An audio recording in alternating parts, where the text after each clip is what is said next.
नमस्कार।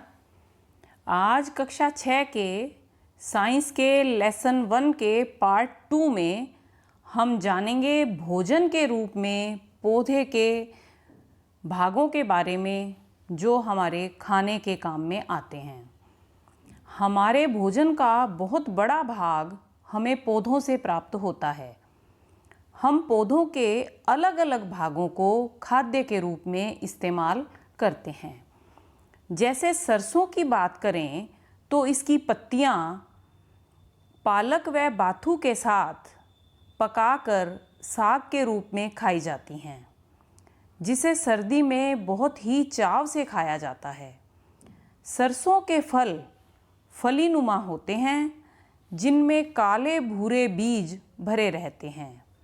इन बीजों से तेल निकाला जाता है।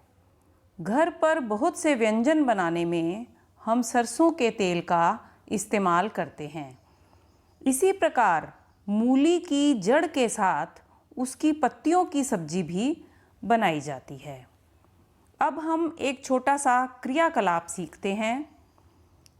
एक पात्र में मूंग के सूखे बीजों को धोकर पानी में डुबोकर रात भर पड़ा रहने दें। सुबह उसका पानी निकालकर उसे गीले कपड़े में लपेट दें। 4-5 घंटे के बाद जब आप उसे खोलकर देखेंगे तो उसमें छोटी छोटी सफ़ेद संरचनाएं आपको बीजों से बाहर निकलती हुई दिखाई देंगी। इन्हें अंकुर कहते हैं। अंकुर वाले मूंग अंकुरित मूंग कहलाते हैं। ये बहुत पौष्टिक होते हैं।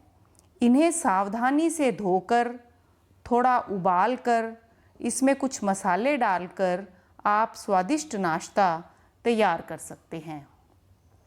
ऐसा ही नाश्ता चने, मूंग या मूंगफली किसी को भी अंकुरित करके बनाया जा सकता है। अब हम जानेंगे जंतुओं के भोजन के बारे में। सभी जंतु अलग अलग प्रकार का भोजन खाते हैं। छिपकली को आपने कीटों को खाते हुए देखा होगा। गिलहरी कभी नरम तो कभी कठोर भोजन खाती है। भोजन के आधार पर जंतुओं को 3 वर्गों में विभाजित कर सकते हैं: शाकाहारी जंतु, मांसाहारी जंतु व सर्वाहारी जंतु। ऐसे जंतु जो केवल पादप और पादप उत्पाद खाते हैं शाकाहारी कहलाते हैं, जैसे गाय, भैंस, बकरी व खरगोश।